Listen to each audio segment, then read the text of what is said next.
भक्ती म्हणजे काय हा सगळ्यात मोठा बसलेल्या लोकांपुढे प्रश्न आहे. काय भक्ती म्हणजे? माळ घालणं म्हणजे भक्ती आहे का? माळ घालणे, कीर्तन करणे, बायका पोरं सोडून बोंबलं थिंडणे, याला काय भक्ती म्हणते का?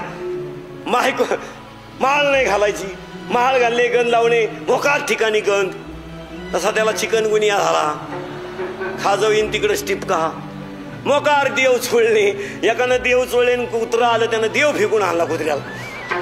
काय पूजा करतो? आता काही लोक म्हणतात तो दरवर्षी दिंडीत जातो, पण जिच्या संग लफड आहे तिला नेतो ना, तो का वारी करीतो का? कुठवर आलं ध्यानात ठेवा. भक्ती म्हणजे माळ घालणे, कीर्तन करणे, प्रवचन करणे भक्ती नाही. भक्तीची व्याख्या लिहून घ्या. देहाचा विसर पडेपर्यंत नामस्मरण करण्याच्या क्रियेला भक्ती म्हणतात.